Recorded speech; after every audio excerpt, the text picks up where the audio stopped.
What's up, fight fans? This is Kurt Taville with Counterpunch Boxing News.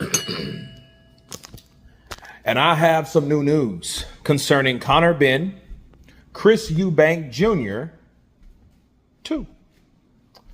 And I've been sitting down for like the last 6 hours, so I gotta walk. I like to walk and talk, right? And first fight, second fight, night and day. Conor showed up bigger, stronger, more poised. Less reckless, less wild. He had great mobility. He was able to come in, jab in. The right to the body was a great asset for Conor. He looked heavier. He looked the fresher of the fighters. Chris, he looked decent at the beginning, but no jab, no combinations, really no drive. And I noticed about Chris Eubank, he looked starched. If I had to think about anyone, I would think about Julio Cesar Chavez when he fought Canelo Alvarez. I think that Chris made the weight, and I think that's all he felt he needed to do. However, I don't know if that's entirely the reason, and I'm going to explain why he did it before. The same rules applied. So if the same rules applied, he might have just not really wanted, or the drive or the motivation that he had in the first fight. Maybe it wasn't there because he knows, psychologically he already had the win. He knows in the back of his mind, bro, I've already beat Conor Benn. Bars.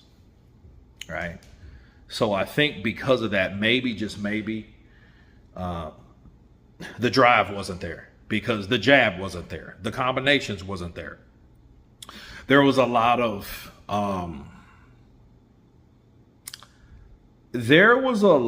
holding, a lot of smothering from Chris Eubank.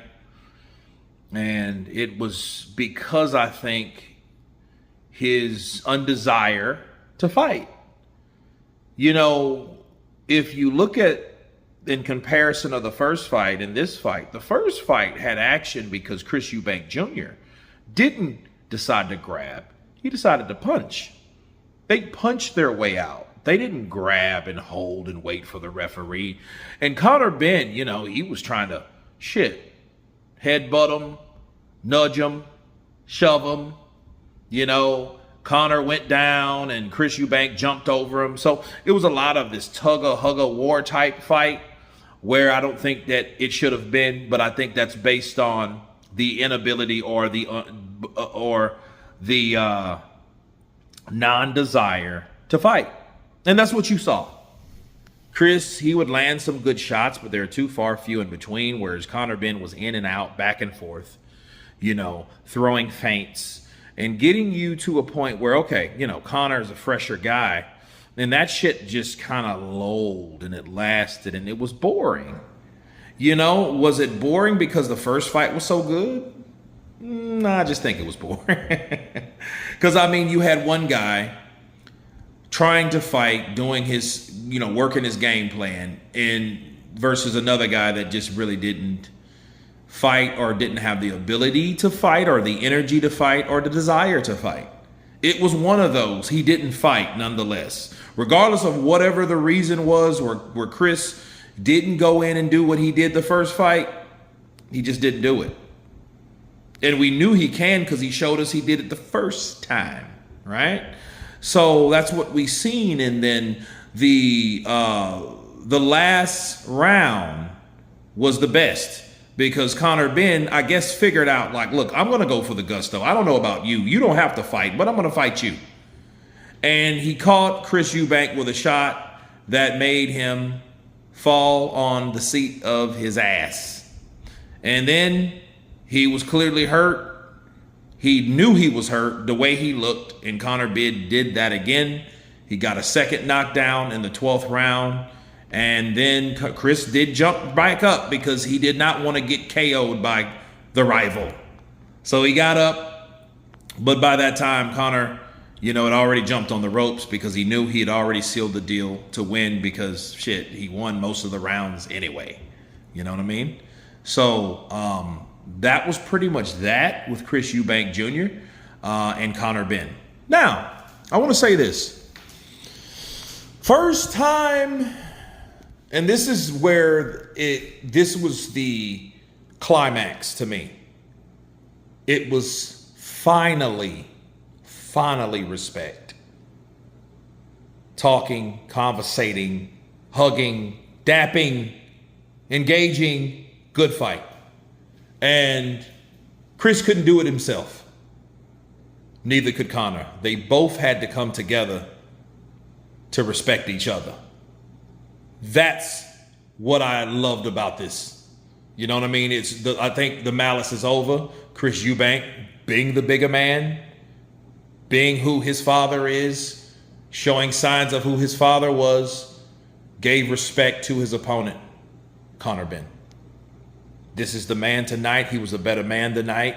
I went through some stuff, sure, but we didn't hear a bunch of bullshit excuses because that's all people would have saw, and he would have got a million boos and his stock would have dropped like a bad stock.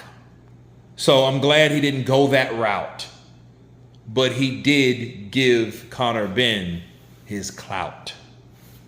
Bars. So that was a good thing to see from Chris and Conor come together and just squash the beef.